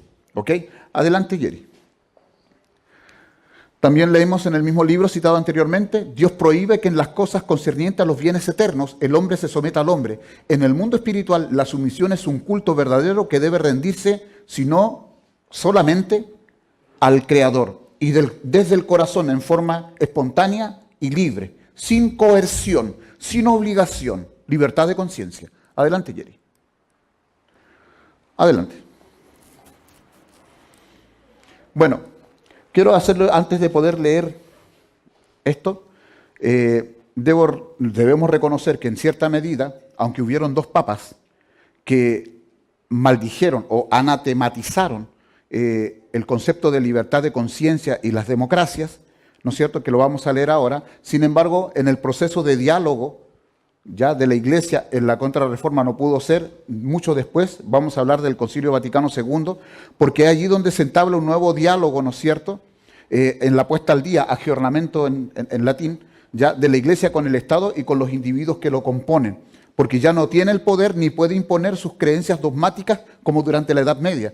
Por lo tanto, entra en un diálogo con las diferentes ideologías, ya sean estas creyentes en Dios o no, agnósticas o ateas, y empieza a entablar un diálogo. Y empiezan a surgir, a partir del Concilio Vaticano II, ¿no es cierto?, unas encíclicas que tienen que ver con la dignidad humana, la libertad del hombre, ¿no es cierto?, que son los derechos que la Iglesia va presentando, me refiero a la Iglesia Católica, va presentando ante las sociedades, ante los estados, y va entrando en diálogos con ellos, y va entrando también en concordatos, ¿no es cierto?, con ellos para subsistir, para poder seguir en pie. Voy a leer a continuación, ¿no es cierto?, lo que dice el conflicto de los siglos. Yo los animo a que lean ese libro, especialmente La libertad de conciencia amenazada. La Constitución de los Estados Unidos garantiza la libertad de conciencia. Nada hay más precioso ni de importancia tan fundamental. El Papa Pío IX, en su encíclica del 15 de agosto de 1854, dice: las doctrinas o extravagancias absurdas y erróneas en favor de la libertad de conciencia son uno de los errores más pestilentes, una de las pestes que más se debe temer en un Estado. El mismo Papa, en una encíclica del 8 de diciembre de 1864, anatematizó o maldijo a los que sostienen la libertad de conciencia y de cultos, como también a cuantos aseveran que la Iglesia no puede emplear la fuerza. Sin embargo, con el debilitamiento de fuerza que ha tenido la Iglesia después de 1798, cuando el ejército de Napoleón Bonaparte, ¿no es cierto?, a través de su general Alexander Berthier, le hirió la cabeza, ¿no es cierto?, proféticamente hablando, y logra separar la Iglesia y el Estado, la Iglesia ha recurrido al diálogo con los diferentes estados, y específicamente ideológicamente desde el Concilio Vaticano II, según lo que hemos podido ver. Pero han habido cosas muy importantes que nosotros tenemos que observar en esto. Ustedes saben que las dos características primordiales, son tres, pero las dos características primordiales del catolicismo romano son la santidad del día domingo y la inmortalidad natural del alma, aunque la esencia de la teología católico-romana es la Trinidad, ¿ya? Y el concepto trinitario de ello está, ¿no es cierto?, impregnado de la filosofía griega. Ahora, para poder atraer a las diferentes confesiones religiosas que se desplazaron como ramales de un árbol después de la Reforma Protestante del siglo XVI, la Iglesia, mediante la Contrarreforma, logra convencer, teológicamente hablando, a las iglesias que se habían ido alejando, ¿no es cierto?, de ella, que salieron, las iglesias reformadas, y después vinieron otras divisiones más, logra convencerlas, ¿no es cierto?, de que el día de santidad es el día domingo. ¿Ya? Y así usted va a ver que en la mayoría de las iglesias de afuera de la Iglesia Católica comparten puntos comunes de doctrina. Pero, ¿no es cierto?, tenemos también que considerar que ese nuevo diálogo que entabla no es que haya cambiado la Iglesia en esencia sus creencias, porque en el agiornamiento, la puesta al día durante el Concilio Vaticano II, lo que se cambió fue simplemente la cáscara, lo de afuera, pero en esencia los mismos postulados que fueron defendidos durante la Edad Media son sostenidos hoy en día, ¿ya? Pero no son ejercidos con la fuerza como cuando estaba bajo el control, o cuando ella, más bien dicho, gobernaba al Estado. Ahora, noten ustedes lo siguiente. El arzobispo de San Luis dijo un día: la herejía y la incredulidad son crímenes, y en los países cristianos como Italia y España, altamente católicos, por ejemplo, donde todo el pueblo es católico, donde la religión católica es parte esencial de la ley y del país, se la castiga como a los demás crímenes. Eso quiere decir que siempre ha estado en la mente, ¿no es cierto?, de esta institución, cuando las personas no quieren convertirse a su fe, si tienen el poder, si tienen el control del Estado, van a poder hacerlo de nuevo. De hecho, la profecía bíblica en cuanto a libertad de conciencia dice que va a ocurrir esto de nuevo, pero en los Estados Unidos. ¿Por qué? Porque van a tener a la mayoría, actualmente este año, ¿no es cierto?, ya sabemos ya que la Iglesia Popular, el catolicismo, ha logrado, ¿no es cierto?, atraer bajo su ala a la mayoría de las confesiones religiosas, mediante el brazo del ecumenismo, que significa unión de fes, ¿ya? El problema está que cuando la mayoría cree de una manera, ¿qué va a ocurrir con las minorías? Las que no creen como ellas. Ahora, si Lutero supeditó la estructura eclesiástica bajo la revelación de Dios en la palabra de Dios, nosotros creemos como adventistas de la misma manera, esencialmente hablando. Quiere decir que nosotros tenemos por nuestra constitución en asuntos de fe la palabra de Dios, no el sistema eclesiástico, aunque es una tentación para el sistema eclesiástico actual, ¿ya? Ahora noten ustedes algo que ella dice en su época y que nosotros hemos visto desde aquel entonces hasta ahora un cumplimiento extraordinario. Dice: el catolicismo está ganando terreno en todas direcciones. Véase el número creciente de sus iglesias y capillas en los países protestantes. Nótese en Norteamérica la popularidad de sus colegios y seminarios, tan patrocinados por los protestantes. Piénsese en la extensión del ritualismo en Inglaterra y en las frecuentes deserciones a las filas católicas. Estos hechos deberían inspirar ansiedad a todos los que aprecian los puros principios del Evangelio. Por lo tanto, tenemos que llegar al punto final en esta ponencia de cuál es la correcta forma de propagar las verdades del Evangelio sin caer en la violación de libertad de conciencia de las otras personas que no creen como nosotros. Adelante, Jerry. Dice, ¿no es cierto?, la inspiración a través de la mensajera del Señor: los protestantes se han entrometido con el papado y lo han patrocinado. Han hecho transigencia y concesiones que sorprenden a los mismos papistas y les resultan incomprensibles. Los hombres cierran los ojos ante el verdadero carácter del romanismo, ante los peligros que hay que temer de su supremacía. Hay necesidad de despertar al pueblo para hacerle rechazar los avances de este enemigo peligrosísimo. ¿De qué cosa? De la libertad civil y de la libertad religiosa. ¿Qué es la libertad de conciencia? Eso tiene que ver con usted mismo, su fuero más interno, ¿ok? Cuando usted se le despoja de todo lo material, de todas las cosas externas, algo queda dentro de su fuero interno, su conciencia. Y la conciencia, ¿no es cierto?, valga la redundancia, es ser consciente de sí mismo, ¿ya? Pero eso también requiere de un proceso interno mediante el cual usted llega a conclusiones, convicciones, ¿ya? Y puede decidir dentro de sí creer o no creer. Cuando usted cree, ¿no es cierto?, usted siente desde dentro el anhelo de querer propagar esa creencia, de querer transmitírsela a otros. Allí la libertad de conciencia se transforma, ¿no es cierto?, al querer transmitirla a otras personas en libertad religiosa. Es la forma en que usted manifiesta a nivel social, interpersonal con otras personas, sus creencias personales, su libertad de conciencia. Es lo que usted decidió creer, es la forma y los medios que usted utiliza para lograr la felicidad, es las convicciones personales que, ¿no es cierto?, busca, ¿no es cierto?, alcanzar la felicidad y las metas que usted se propone como individuo. Ahora, noten ustedes lo siguiente. Adelante, Jerick. Aquí tenemos algo extraordinario, puesto que las citas que hemos leído anteriormente datan de mucho tiempo atrás, ¿no es cierto? Son patrimonio de nuestra iglesia que tienen que ver con Ellen White. Pero aquí vemos cómo lo que el Señor le fue mostrando a ella se ha ido cumpliendo extraordinariamente al pie de la letra. Bueno, aquí tenemos a Tony Palmer, que grabó con su celular un video, un mensaje del Papa Francisco I, ¿no es cierto?, para el mundo evangélico. Tony Palmer muere en un accidente en su moto en España, me parece, ¿ya? Pero están los otros grandes evangelistas que ven con él un punto común en el cual dialogar. Y esto es muy sencillo de entender. Se supone que la forma de proyectarse de la iglesia popular para con el mundo es, ya sea que tú crees o no crees, todos tenemos un anhelo de buscar la felicidad. Y cuando buscamos la felicidad personal, siendo creyentes, ¿ya? Nosotros queremos proyectarnos y buscar también, extensivo a eso, el bien común. Ahora, según desde la perspectiva del catolicismo romano, el que no cree en Dios también busca la felicidad, ¿ok?, sobre el amor natural. Ya todos experimentan el amor de alguna u otra manera.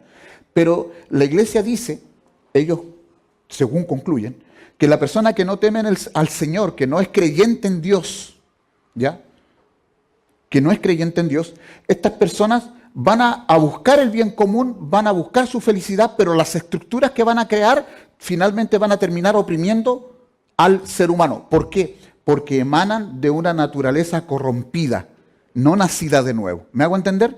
Por lo tanto, es el papel de la iglesia, según ellos lo entienden, orientar a estas personas a que puedan adoptar, a que puedan aceptar, a que puedan abrazar libre y voluntariamente, ¿no es cierto?, la propuesta de la iglesia de temer al Señor y de obedecerle. El problema está que ellos en su base tienen una interpretación de la realidad que no se sujeta al texto bíblico, tal como lo hizo Lutero, por ejemplo. Aunque Lutero como teólogo tuvo varias contradicciones, sin embargo, el punto importante de Lutero fueron dos: libertad de conciencia. Yo creo, yo pienso, en base a lo que he leído, la evidencia, esta es mi postura, esta es la convicción de mi corazón, ¿ya?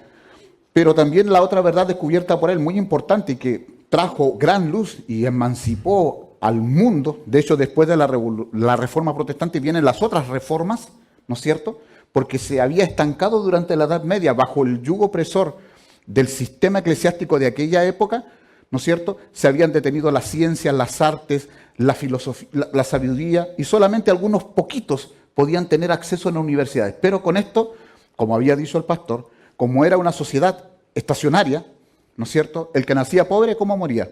Pobre. El que nacía rico, ¿cómo moría? Rico. Sin embargo, con la Reforma Protestante, al emanciparse las sociedades, ¿no es cierto?, porque tuvo un efecto social muy grande a través de los años, ya van 500 años de esto, ¿no es cierto?, usted puede invertir, usted puede, ¿no es cierto?, tiene libertad, ¿no es cierto?, para hacer sus propios negocios. O sea, tuvo diferentes aplicaciones, la verdad, de la libertad de conciencia. Ahora,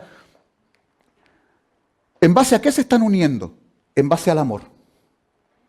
No sé si ustedes saben, pero el brazo poderoso del ecumenismo reúne a las otras fe. Entonces la persona que no se sujeta a esta proclama de reunirse bajo el amor está siendo contra, ¿no es cierto?, la naturaleza del ser humano. Porque nuestra naturaleza, ¿cuál es? Amar. ¿Ok? Pero el concepto que ellos manejan de amor no se desprende del texto bíblico, sino del magisterio viviente de la iglesia. Por lo tanto, ellos tienen una interpretación diferente, que no emana de la revelación de Dios tal cual está escrita en la Biblia. Adelante, Jerry. Ahora, como ha pasado el tiempo, ellos ya tienen, como decíamos, a la mayoría de las confesiones religiosas unidos con ellos. Pero resulta que en Estados Unidos la libertad de conciencia se protege siempre y cuando la iglesia esté en su esfera y el Estado esté en la suya, que no se unan. Pero resulta que ocurrió algo en cuanto a tendencia de cumplimiento profético a través de Donald Trump. Donald Trump sin pasar por la Cámara para que se vote, para que acojan su petición, él corta directo y firma una orden para sacar la enmienda Johnson. La enmienda Johnson quiere decir que básicamente la enmienda Johnson decía que si las iglesias participaban de asuntos de política y en sus confesiones religiosas dentro de sus lugares de culto promovían un líder político, podían quedar privadas de la exención de impuestos, porque allá las iglesias no imponen, no pagan impuestos. Pero con esto, ¿no es cierto? Donald Trump, ¿qué quiere hacer? Quiere hacer que las iglesias participen en la política. Por lo tanto, el acercamiento entre el Estado y la iglesia, la pared que los separaba quedó muy debilitada. El asunto está que cuando el hablar de la nación, si son los actos de sus autoridades legislativas y judiciales, por esos actos la nación desmentirá los principios liberales y pacíficos que expresó como fundamento de su política. Recuerden que a diferencia de la opresión y persecución que había en Europa, ¿no es cierto?, la América protestante se levantó sobre la base de la libertad de culto, libertad de conciencia, libertad civil. ¿No es cierto? Cada persona puede elegir libremente qué creer y profesar esa fe. Ahora, dada que las iglesias se han estado uniendo con ellos mediante el brazo del ecumenismo y declaraciones conjuntas, por ejemplo, sobre la justificación por la fe, ¿ya?, es que nosotros vemos que la libertad de conciencia está siendo amenazada. ¿Por qué? Por esta razón. La predicción de que hablará como dragón y ejercerá toda la autoridad de la primera bestia anuncia claramente el desarrollo del espíritu de intolerancia y persecución de que tantas pruebas tienen las naciones representadas por el dragón y la bestia semejante al leopardo, lo cual estamos hablando de Apocalipsis capítulo 13. ¿Ya? Y la declaración de que la bestia con dos cuernos hace que la tierra, noten eso, hace que la tierra y los que en ella habitan adoren a la primera bestia, indica que la autoridad de esta nación será empleada para imponer alguna observancia en homenaje al papado. Semejante actitud sería abiertamente contraria a los principios de este gobierno, al genio de sus instituciones libres, a los claros y solemnes reconocimientos contenidos en la Declaración de la Independencia y contrario finalmente a la Constitución. Los fundadores de la nación procuraron con acierto que la Iglesia no pudiera hacer uso del poder civil con los consabidos e inevitables resultados, la intolerancia y la persecución. La Constitución garantiza que el Congreso no legislará con respecto al establecimiento de una religión ni prohibirá el libre ejercicio de ella, y que ninguna manifestación religiosa será jamás requerida como condición de aptitud para ninguna función o cargo público de los Estados Unidos. Solo en flagrante violación de estas garantías de la libertad de la nación es como se puede imponer por la autoridad civil la observancia de cualquier deber religioso. Pero la inconsecuencia de tal procedimiento no es mayor que lo representado por el símbolo.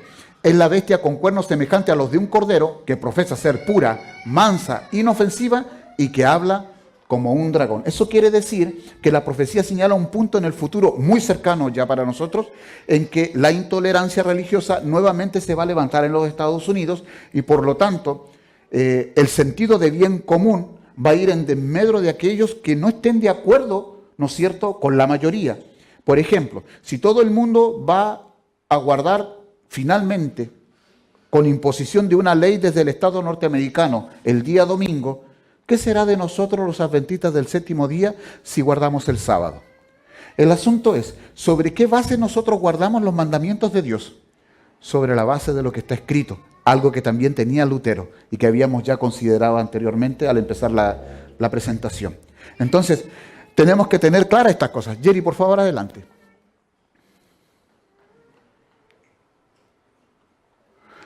Debido a la continua pugna entre las diversas ideologías que hoy existen en el mundo, en el último simposio sobre justificación por la fe, por ejemplo, el doctor Alberto Tim dijo que hoy existe en la sociedad una verdadera ensalada de creencias. Las personas hoy día creen de todo. Y por ejemplo, acá en Chile tienen una mezcla extraordinaria que sacan algo de los hindúes, algo de los yoga, de los hindúes, de los chinos, de la nueva era, ¿no es cierto? Tienen y además que las bombardean a las personas un montón de creencias, ¿correcto?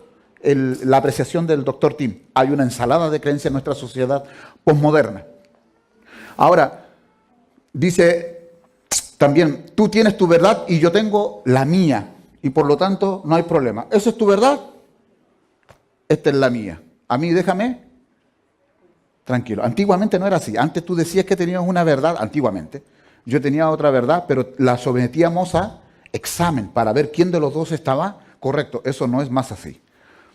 Pero mediante el brazo del ecumenismo, unión de fe, el catolicismo ha logrado atraer al protestantismo a su particular forma de entender la libertad de conciencia y libertad religiosa sobre el argumento del amor. El amor según como ellos lo entienden, ¿no es cierto? No según, por ejemplo, la ley de Dios. La ley de Dios, por ejemplo, es un reflejo del carácter de Dios. Primera de Juan, capítulo 4, versículo 8 dice, el que no ama no ha conocido a Dios porque Dios es amor. Y por lo tanto en la revelación, ¿no es cierto?, que es la autoridad final para nosotros en la Escritura, nosotros tenemos una comprensión correcta del amor. Por ejemplo, cuando Jesús dice, si me amáis, guardad mis mandamientos. ¿Qué mandamientos son esos? Pero, ¿qué mandamientos son? La ley moral, ¿no es cierto? Pero él también agregó algo muy especial, que es amar al prójimo como a ti mismo, que en él fue una revelación nueva. El mandamiento era antiguo, dice Juan, pero en él la revelación fue nueva, porque nadie amó como Cristo amó al prójimo y a Dios en forma perfecta, a Dios y al hombre. Él es nuestro modelo, Él es nuestro ejemplo. Ahora, noten, y ese ejemplo está proclamado, revelado en las Escrituras. Ahora, noten ustedes, pero su óptica está basada en su interpretación particular según su marco teológico que la sustenta, a diferencia de lo comprendido por Lutero, como comprendió el papel del texto bíblico, la revelación, que debe orientar y normar la conducta y vida del cristiano en cuanto a conciencia.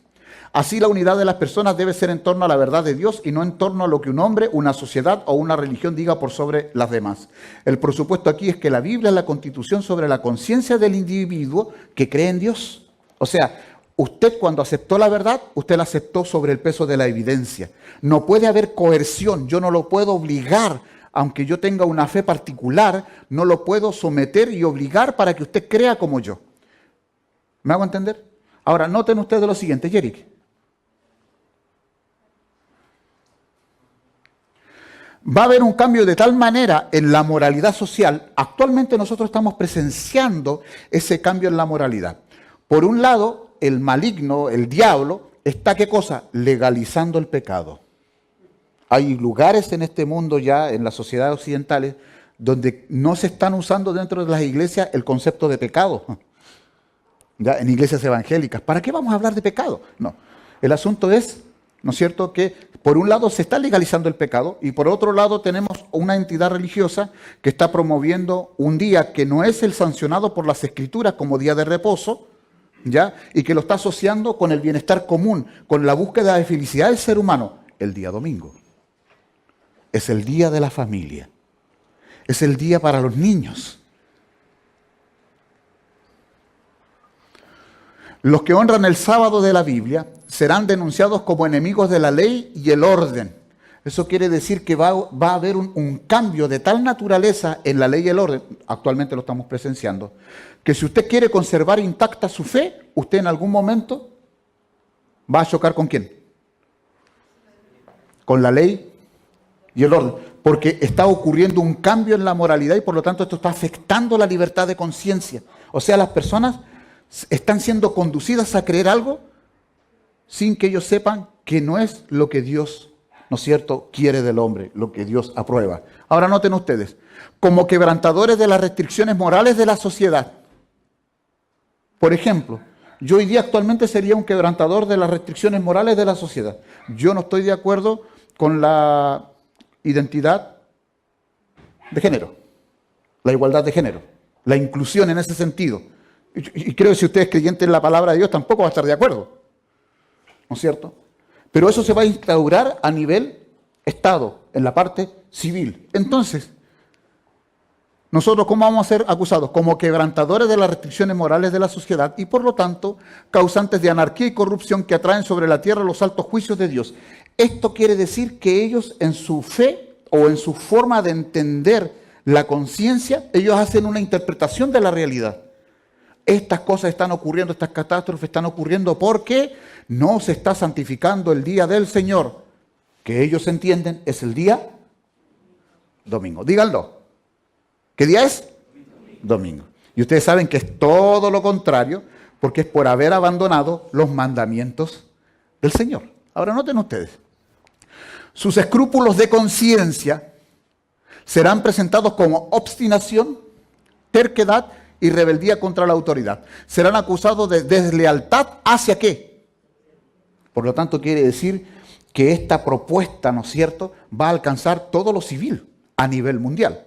Noten ustedes, los ministros que niegan la obligación de observar la ley divina predicarán desde el púlpito que hay que obedecer a las autoridades civiles porque fueron instituidas por Dios. Un ejemplo, por ejemplo, acá en Chile, la Constitución declara que el día de descanso laboral, ¿qué día es? ¿Cuál es el día de descanso laboral acá en Chile? El domingo.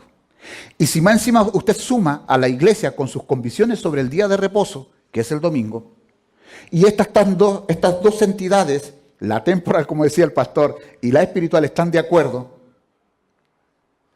y influencian o presionan a la sociedad para que acepte esto impuesto, ¿quiénes creen ustedes que finalmente no vamos a encajar con el esquema mundial del tiempo del fin, a nivel social y religioso? Los que creemos distinto. Y nosotros todavía, aunque la iglesia va aumentando la cantidad de miembros, seguimos siendo una minoría. Noten lo siguiente. En las asambleas legislativas y en los tribunales se calumniará y condenará a los que ¿qué? A los que guardan los mandamientos de Dios. Se falsearán sus palabras y se atribuirán a sus móviles las peores intenciones. Adelante, Yerick. ¿Ya? Noten ahora. Los dignatarios de la iglesia y del Estado se unirán para hacer que todos honren ¿qué cosa? El domingo. Y eso que este libro ya para 1911 tuvo una revisión, que es el conflicto de los siglos, ya en aquel entonces estaba hablando de esta, ¿no es cierto?, anomalía, de este desarrollo, porque aunque la parte jurídica puede interpretarlo solo jurídicamente, nosotros tenemos algo muy importante. De hecho, Martín Lutero no pudo emanciparse completamente de los errores doctrinales que habían en su época. Él no pudo cambiar la epistemología en su época, pero esto lo hace el Señor mediante la Iglesia Adventista, porque nosotros tenemos una cosmovisión diferente. Nosotros vemos que la relación entre lo espiritual y lo terrenal está dentro del marco de un gran conflicto. Ese es el gran aporte, ¿no es cierto?, que nosotros tenemos. Una que es la comprensión que tenemos de la lucha entre el bien y el mal, y que esto incluso afecta a la parte civil, la parte política. Ahora, noten ustedes lo siguiente. La falta de autoridad divina se suplirá con ordenanzas abrumadoras. La corrupción política está destruyendo el amor a la justicia y el respeto a la verdad. Eso está ocurriendo, ¿no es cierto?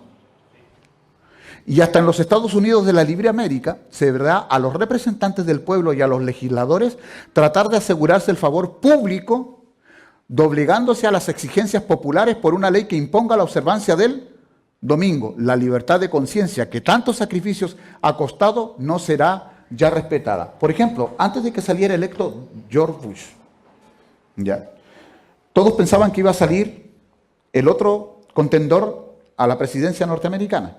Y resulta que llamaron en ciertos estados, el estratega que tenía Bush, llamó a los protestantes y les dijo lo siguiente: si ustedes votan por él, se va a legalizar el matrimonio homosexual.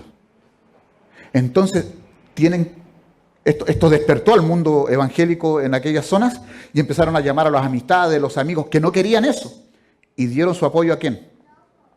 A Bush. Y por eso salió Bush. En dos estados que pensaban que iba a salir en contra, tuvieron una diferencia como aproximadamente 300.000 votos. ¿Ya? Eso quiere decir, le preguntaron que por qué, si es que no tenían trabajo, porque tenían quejas en cuanto a la administración de él, ¿por qué ellos decidieron votar? Y estas personas respondieron que para ellos es más importante los valores morales que el tener trabajo. Eso deja un precedente en la historia. ¿Por qué? Porque si están cayendo catástrofes y se está interpretando que esas catástrofes vienen porque se profana un día específico que no es el día de Dios, ¿qué creen ustedes que van a hacer las personas cuando estén en tiempo de votación para que salga alguien que ellos quieren? Dice aquí, se verá a los representantes del pueblo y a los legisladores tratar de asegurarse el favor público, doblegándose a las exigencias populares por una ley que imponga la observancia del domingo. La libertad de conciencia, que tanto sacrificio ha costado, ¿qué dice allí? No será ya respetada. Para llegar a ese fin, la Iglesia Popular ha tenido todo un trabajo de 50, 100 y más años, ¿no es cierto?, colocando personas específicas en los gobiernos, ¿ya?, influyendo, afectando las mentes, para que finalmente terminen concordando con lo que ellos dicen. Adelante, Jerry. Entonces, nosotros tenemos, sin embargo, un aporte extraordinario, pero si nosotros tenemos que predicar el Evangelio, yo no sé si ustedes se han dado cuenta, pero el mensaje del tercer ángel, la libertad de conciencia en relación a la ley dominical, no va por el lado de promover el terrorismo religioso. Eso no es lo básico. Lo básico es otra cosa muy distinta.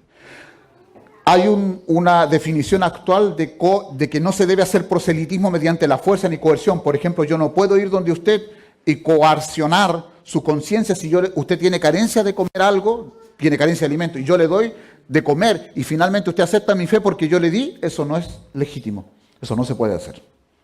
Eso es una forma de coerción sobre su conciencia para que usted acepte lo que yo creo, lo que yo digo, por un beneficio. ¿Me hago entender? Eso no se puede hacer.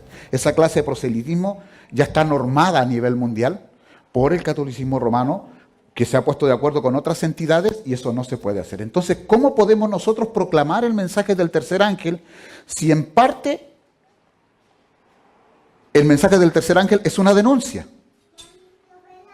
Bueno, existe una razón muy maravillosa, y esto es lo que, tras leer esto, quiero volver al esquema inicial, Jerry, pero déjame leer esto primero. El epítome, la esencia de todo el mensaje de nuestra iglesia está centrado en Apocalipsis capítulo 14, versículos 6 al 12, que es esencialmente para nosotros el mensaje del tercer ángel, ¿no es cierto? Una denuncia teórica.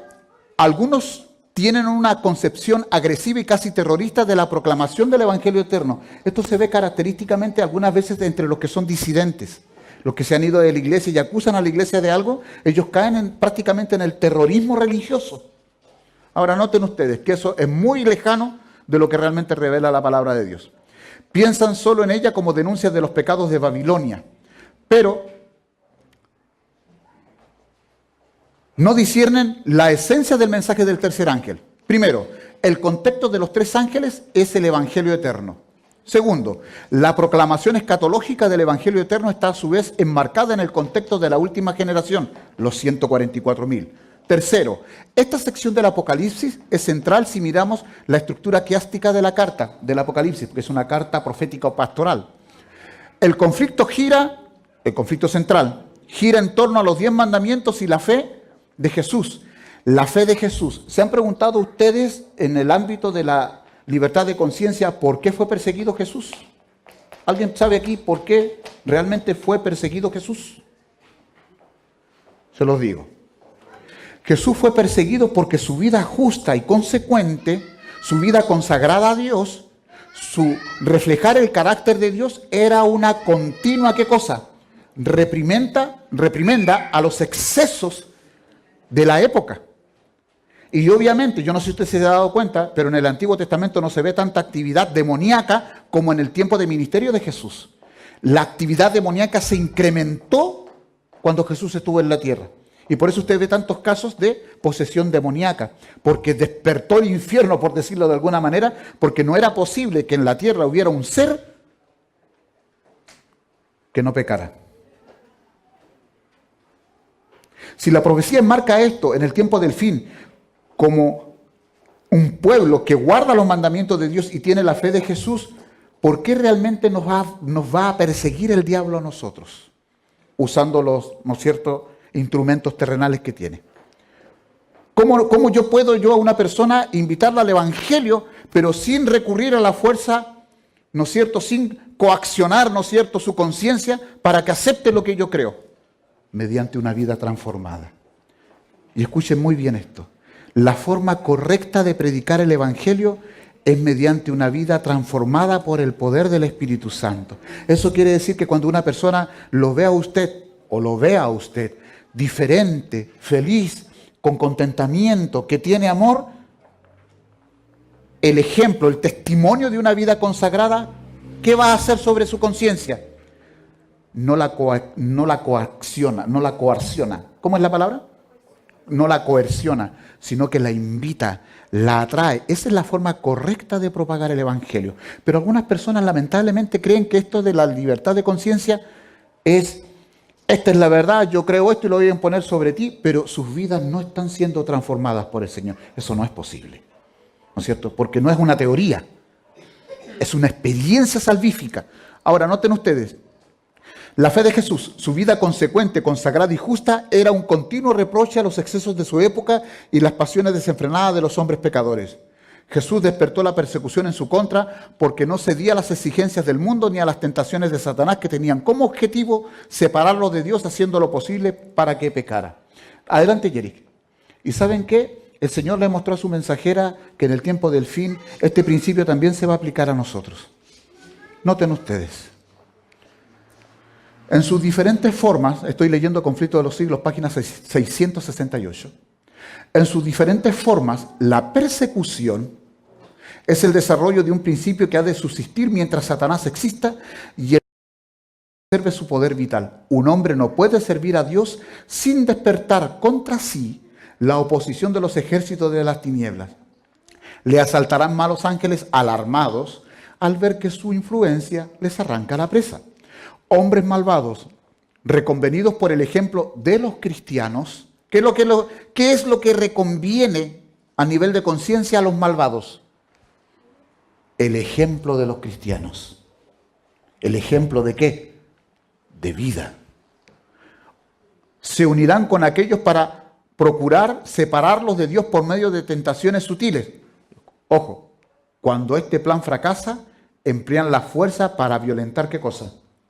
La conciencia. Por lo tanto, tenemos que tener claro que la libertad de conciencia, aunque el mundo habla mucho de esto, y hay definiciones, hoy día estaba leyendo yo la definición de libertad de conciencia y de libertad religiosa de la ONU, del Tratado en Europa, acá en Chile, ¿no es cierto? Y todos tienen puntos concordantes, porque tampoco pueden ser dispares, ¿ya? Sin embargo, nosotros tenemos que ver que estamos en medio de un gran conflicto. El asunto es que tenemos que llevar incluso esto a los hogares. Tenemos que afectar con nuestro ejemplo de vida a las personas que viven con nosotros, porque ¿dónde tiene que brillar primero el Evangelio? En el hogar, ¿no es cierto? Entonces, tenemos esto. Pablo lo dice de esta manera: todo aquel que quiera vivir piadosamente en Cristo Jesús padecerá persecución. Por lo tanto, en cuanto a libertad de conciencia y libertad religiosa, el mejor testimonio en favor del Evangelio y que evidencia al mundo de que Cristo realmente vino al mundo es si nosotros vivimos consagrados al Señor en la vida cotidiana, en los quehaceres cotidianos del día a día. Nosotros no solamente se nos ha dado tener la justicia de Cristo imputada, sino también en nuestros caracteres. El Señor anhela revelar su carácter de amor mediante nuestra humanidad.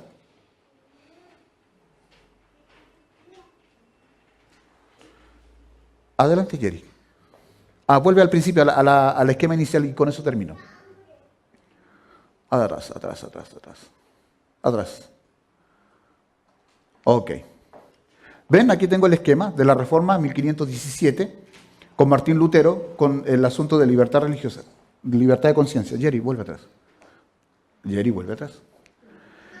En Minneapolis 1888 no dije mucho porque vimos el video. Y la libertad de conciencia y libertad religiosa no se trata de que los demás crean como nosotros, sino que frente al peso de la evidencia de una vida consecuente, las personas que están fuera de la iglesia quieran también servir al Señor. Esa es la forma correcta de proclamar, ¿no es cierto?, el Evangelio, una vida consecuente. Lamentablemente acá en Chile te condenan por el pasado, pero la verdad que el Señor ve tu presente. No es tu pasado el que te define como persona. Son tus actos presentes los que te definen como persona. Por eso el Señor a todos sus hijos le ha dado la oportunidad, ¿no es cierto?, de renovar su pacto con Él, de entrar en una relación de amor con Él. ¿Ok? Y ¿no es cierto? Ya vimos también que coloqué aquí el Concilio Vaticano II con la puesta al día, porque fue la nueva forma de dialogar, ¿no es cierto?, de la Iglesia con el Estado, me refiero a la Iglesia Católica. Y obviamente, tras el brazo ecuménico y todos los que han ido abrazando la propuesta del catolicismo romano, finalmente en Estados Unidos se formará, ¿qué cosa? La imagen de la bestia. Creo que esa particular orden de Donald Trump de quitar el muro de separación, de debilitarlo terriblemente entre la Iglesia y el Estado, tiende a que se forme la imagen de la bestia, que creo que está más cerca de lo que nosotros pensamos. Noten lo que dice Apocalipsis capítulo 13, versículos 15, 17 y 18. Hacía que todos adoren la imagen y que nadie pueda comprar ni vender a no ser que, y eso es coerción. Eso va en contra de la libertad de conciencia y de la libertad religiosa. Hermanos, que el Señor les bendiga. Muchas gracias. Extraviada, porque no